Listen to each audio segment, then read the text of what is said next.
Bon, merci beaucoup, merci à tous les organisateurs de ce colloque très réussi, passionnant. Je l'ai trouvé passionnant pour ma part et je remercie tous les invités qui ont pris le temps de venir partager avec nous cette expérience.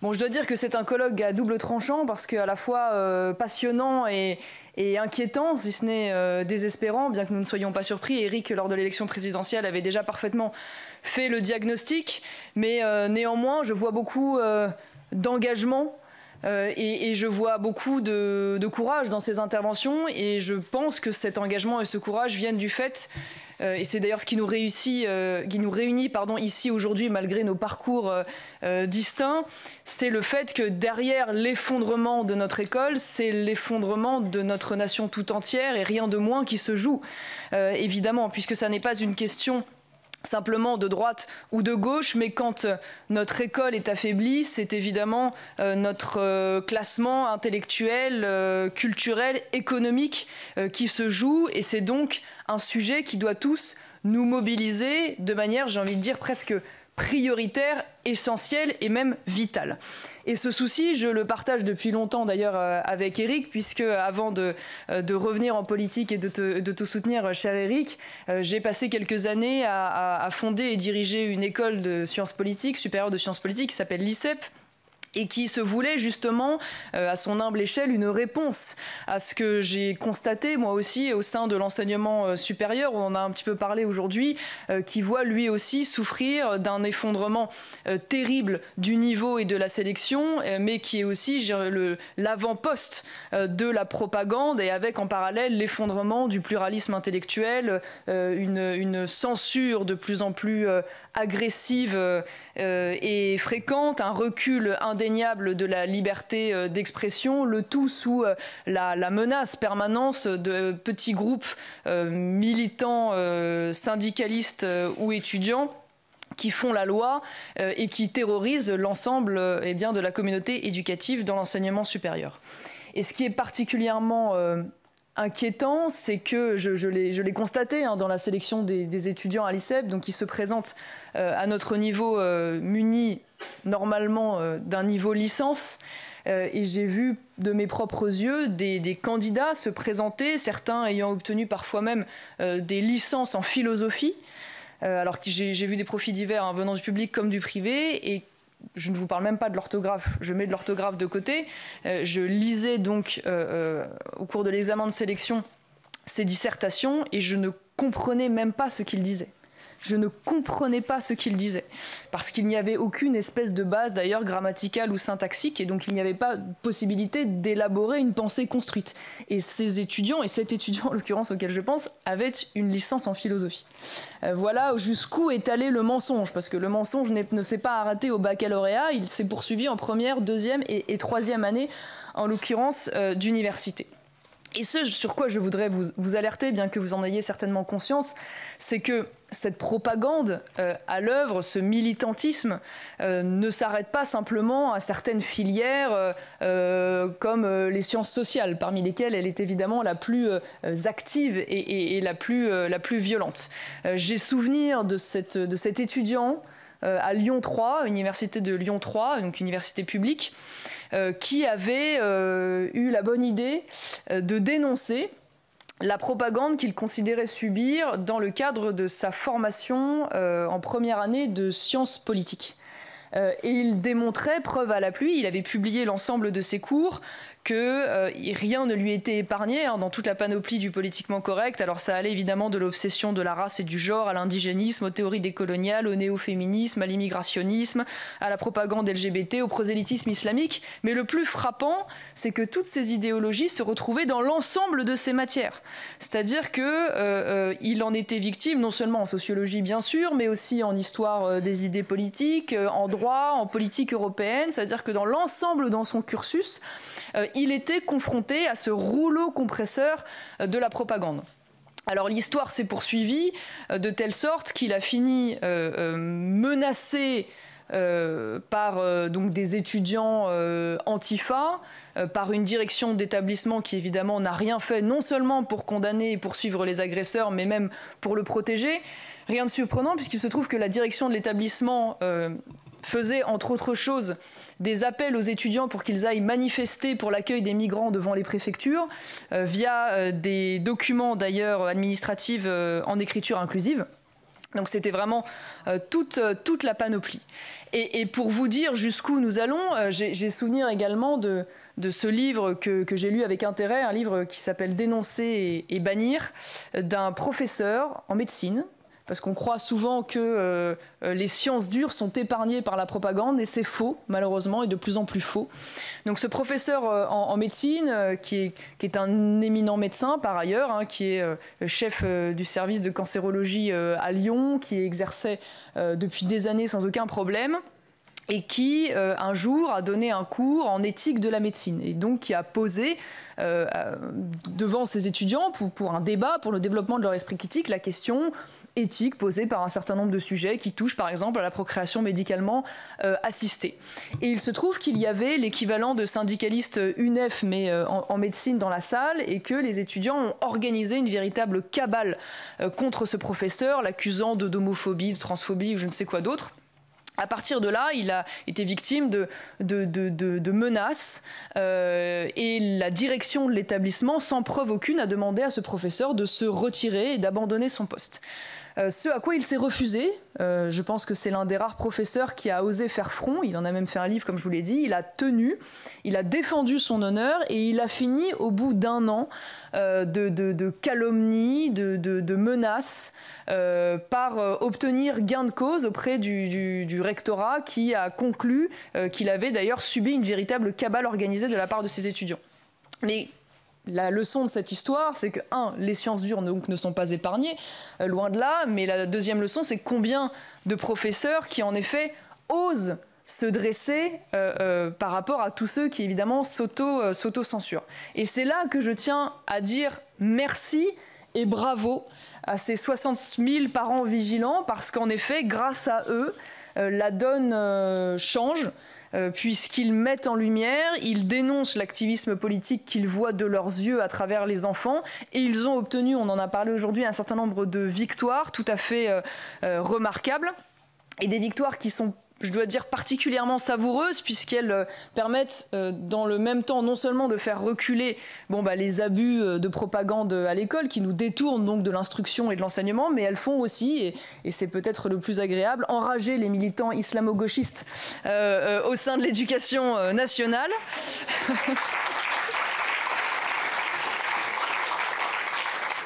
Je ne vais pas revenir sur cette pleine page dans Ouest France, interview de cette professeure de philosophie qui est accessoirement militante LFI et qui dirige une association pro-migrants, et qui est venue expliquer que le danger à l'école, ce sont les parents vigilants de Reconquête.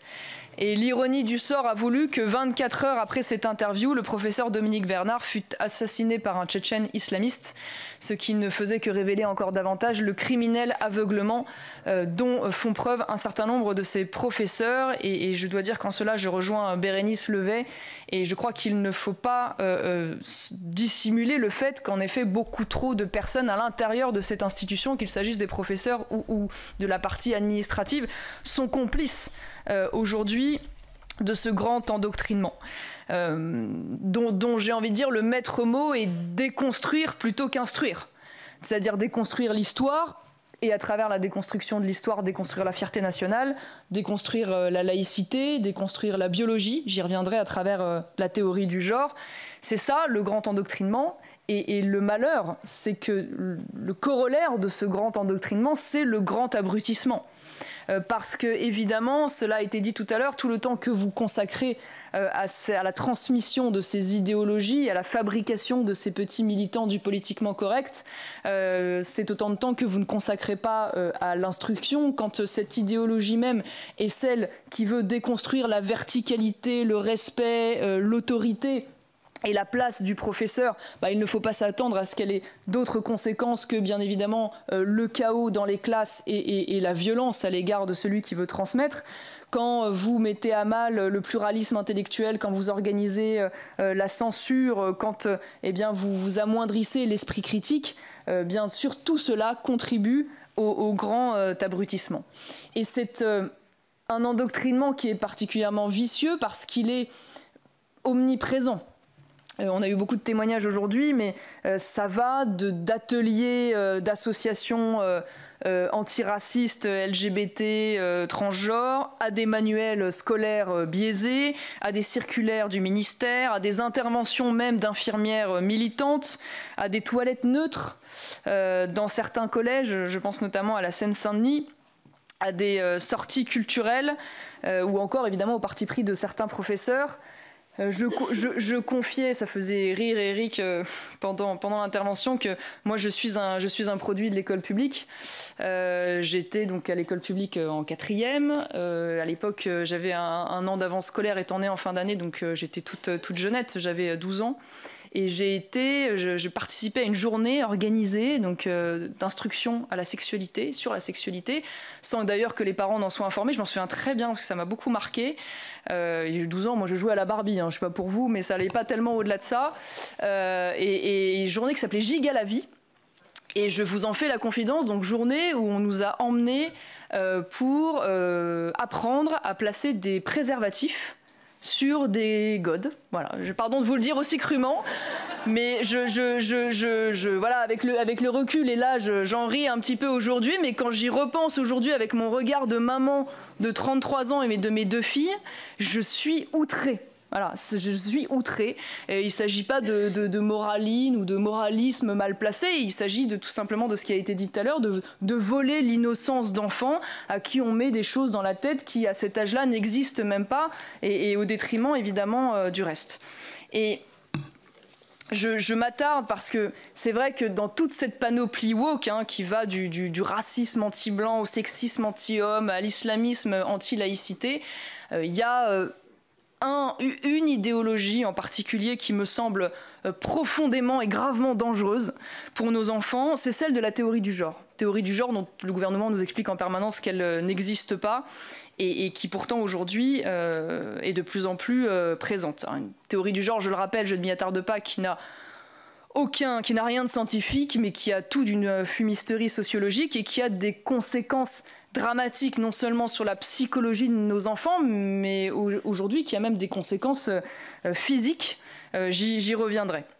Et contrairement à ce qu'on peut penser, il ne s'agit pas simplement d'anecdotes ou d'un phénomène anecdotique lié à quelques militants zélés, mais aujourd'hui nous sommes face à un véritable phénomène de société où la question du genre est devenue centrale, cardinale et même obsessionnelle, au point que un sondage en novembre 2020 qui a été réalisé par l'IFOP pour le magazine Marianne révélait que 48% des lycéens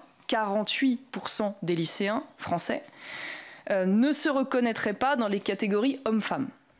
Voilà, aujourd'hui, alors ce chiffre est probablement à prendre avec des pincettes, il y en a eu d'autres et les chiffres varient, mais en tout cas ce qui est sûr, c'est que nous ne sommes plus sur quelque chose de marginal. Nous avons véritablement,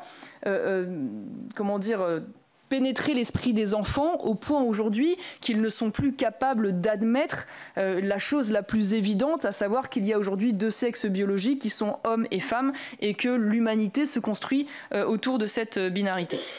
Je vous épargne également tous les chiffres sur l'augmentation spectaculaire aujourd'hui, d'après les témoignages de médecins, de l'apparition de ce qu'on appelle la dysphorie de genre, donc le fait qu'aujourd'hui, soi-disant, des enfants seraient nés dans les mauvais corps, des garçons qui en fait seraient des filles qui seraient des garçons, et puis surtout un phénomène de rajeunissement de ces patients, des patients de plus en plus jeunes qui aujourd'hui viennent voir ces médecins. Mais je ne m'en étonne pas, et je ne m'étonne pas d'ailleurs de la dérive de certains établissements, privés comme publics d'ailleurs, disons-le, ou de certains professeurs, puisque la théorie du genre, aujourd'hui, est une idéologie d'État, promue comme telle et subventionnée à tout va. Alors je ne sais pas si vous pensez que j'exagère, mais je vais vous donner un exemple.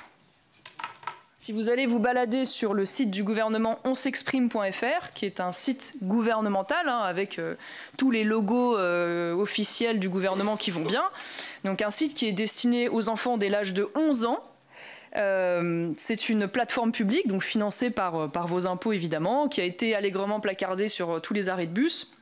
en écriture inclusive évidemment, et qui explique à tous nos enfants de manière très officielle, hein, sans aucune espèce de recul, tous les concepts fumeux de la non-binarité, de la cisgenrité, de l'intersexuation, enfin même nous on comprend plus rien, mais en gros l'idéologie qui signifie que voilà, le sexe n'est pas le genre et que vous pouvez naître dans le même corps et que vous pouvez changer de sexe comme de chemise, comme je le disais tout à l'heure.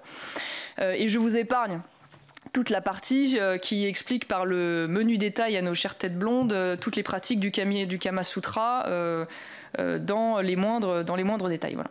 Donc c'est véritablement le Gorafi woke LGBT islamiste, à se demander si c'est pas Sandrine Rousseau qui est la community manager du site gouvernemental, parce que c'est assez frappant.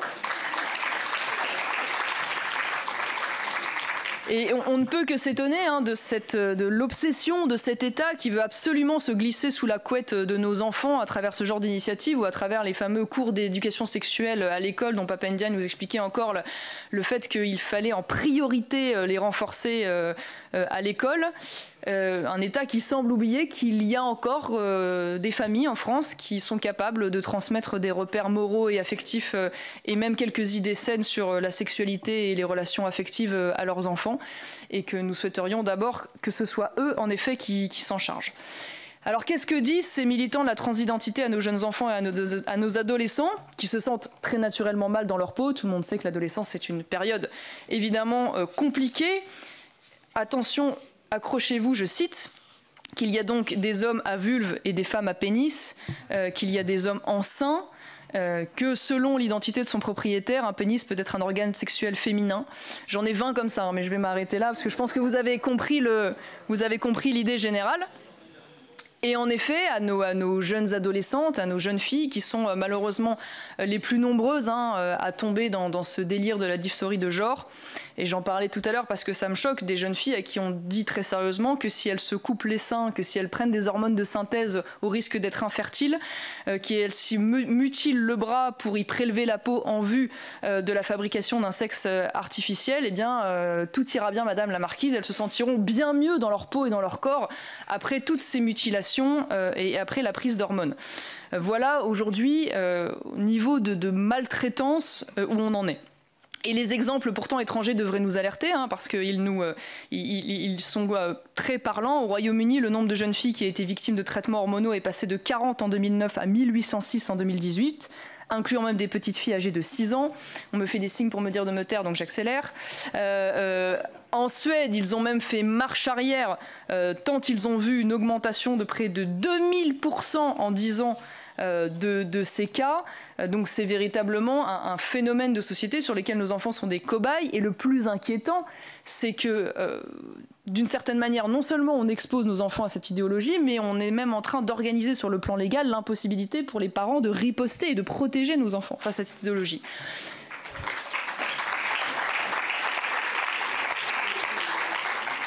Je ne vais pas m'y attarder, il y a également beaucoup d'exemples. Vous avez vu Geneviève de Fontenay qui a été poursuivie pour transphobie parce qu'elle avait dénoncé la possibilité pour des candidats transgenres de concourir à Miss France.